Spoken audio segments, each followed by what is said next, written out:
It's a beautiful Monday morning. Good morning. This morning, I am Nifemi Oguntoye, standing in for you before Larry, fondly called Uncle Yeri, on this show. Now, last week Friday, the social media was agog when 5 candidates slugged it out at the vice presidential debate organized ahead of the 2019 general elections. The candidates were selected by the Presidential Election Debates Group and a group of broadcast stations affiliated to the Broadcasting Organization of Nigeria. They included vice presidential candidates of the Allied Congress Party of Nigeria, the ACPN, Ganiyu Galadima, Alliance for New Nigeria, ANN, Khadija Abdullahi, and of course the All Progressives Congress vice presidential candidate Yemi Osinbajo, People's Democratic Party PDP candidate Peter Obi, as well as the Young Progressives Party YPP Umar Getso. Although all 5 candidates marshaled their points during the debate, candidates of the 2 major parties, the APC and PDP, attracted the most attention on Friday night.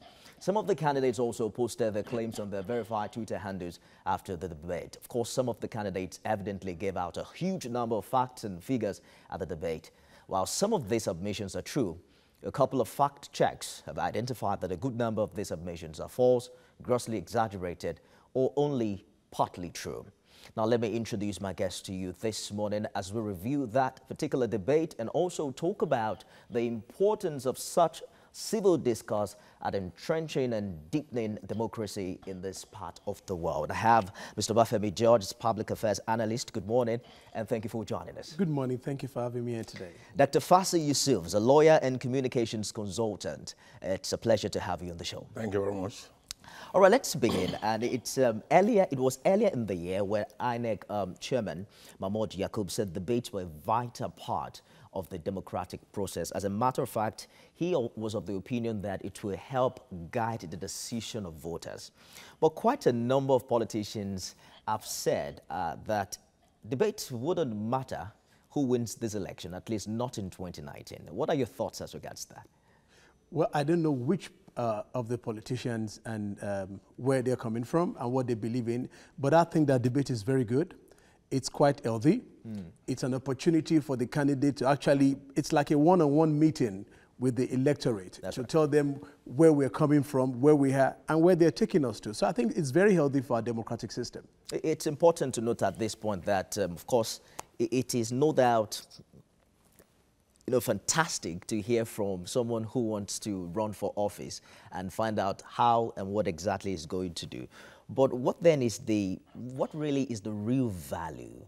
Because when you look at the objectivity of the viewer, especially on social media, every viewer seems to already know who he is supporting. So before anybody says anything, he's already making opinion. What are your thoughts as regards that? Well, ordinarily, like my colleague said,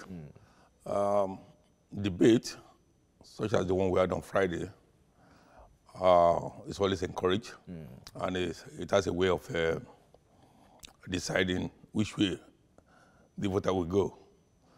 But regrettably, in our own climb, we are not yet at that level where it will matter most. Well, to some extent, maybe sophisticated voters, yes, but not the ordinary man. There are so many issues we have to contend with. One, how many viewers are we talking about? Number 2, where's the electricity to power the television sets or the radio stations? And in any case, in the face of competing economic doldrums. You don't think that social media has changed the format the now? perception or to swing voters? Not necessarily, to my mind. We're talking about negligible view. If you take any poll now, perhaps we're talking about 1% of the voters. That's if you have about 80 voters, we're talking about maybe 80,000 to 100,000. I don't think we're talking about 10%, which would be about 8 million.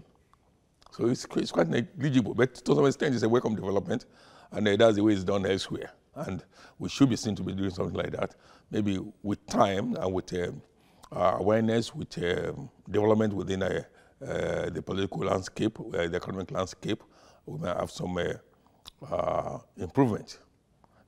We've seen political debates play a prominent role in a country like the United States. But they say at times a great leader might not be a great debater.